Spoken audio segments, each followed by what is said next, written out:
Hi, everybody. This is Dr. Serge. So I hope you guys are having a good Tuesday. So today I wanted to talk a little bit about the gut, the fat, and the microbiome. There's a little bit of confusion when it comes to the microbiome and what we need to do to have a healthy, good, strong diversity in our gut. As you know, everything starts from the gut, and the microbiome that we have in our gut is really critical for a healthy body, healthy function of the different parts of the body. I mean, the gut can affect pretty much each part, every part of the body, the brain, the gut-brain connection, right? It can impact your adrenals, your thyroid, your liver, your detox, so on and so on. So it's really important. And there's a lot of confusion when it comes to eating fat. I mean, we've been told not to eat fat for the last 50, 60 years because fat is bad and so on. So I talk a lot about it in the past. I'm not going to cover that. But what I want to talk about is there's some research showing that if you eat fat, it leads to reduction, a decrease in your gut microbiome biodiversity, which can have negative impact on your body. So there's some truth to that. On the other side, not so true, right?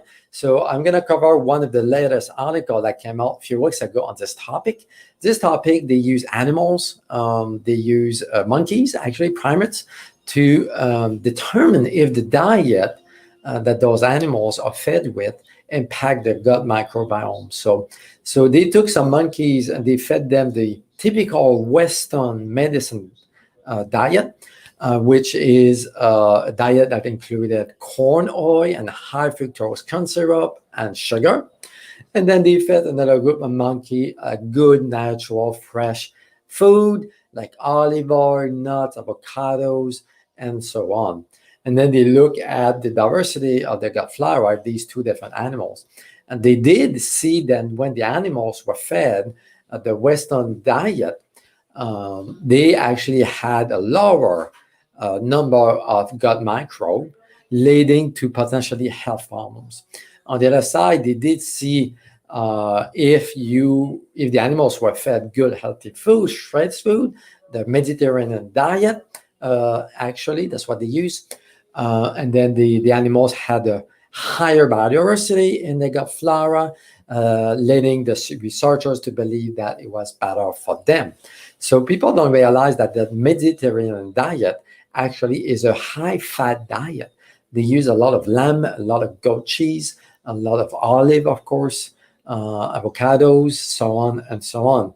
So it's fairly a high-fat diet. And this study, along other ones, actually support the fact that you don't really need fibers to support your gut microbes, because a lot of people claim or say that you need to eat prebiotic, which is a food for the bacteria, which is at the end of the fibers from vegetables, from fruits, from nuts, to support good, healthy functions. But there's quite more and more studies coming out showing that you don't really need fibers to support the gut flora. People who do carnivore, for example, or keto diet, or low-carb, high-fat diet, they do have good function of the gut, good biodiversity of the gut, and so on. Of course, you need to make sure you eat good quality food. And one of the best food to consume when it comes to a healthy function of the body is eggs. Eggs is really powerful. There's a study that just came out that looked at the egg consumption as part of the high protein diet to improve diabetic markers. I mean, every time I switch people to a keto diet, they start feeling better. Those markers, cholesterol goes down, the triglyceride goes down, the HbA1c goes down, insulin resistance goes away. And eggs, based on this paper, can be part and should be part of a good, healthy diet when it comes to healing chronic issues, in this case, diabetes. And oftentimes when we do that, when we switch to that kind of diet, the gut improves, the gut function improves. One of the reasons of it is we eliminate those, what we call plant pesticides, plant toxins.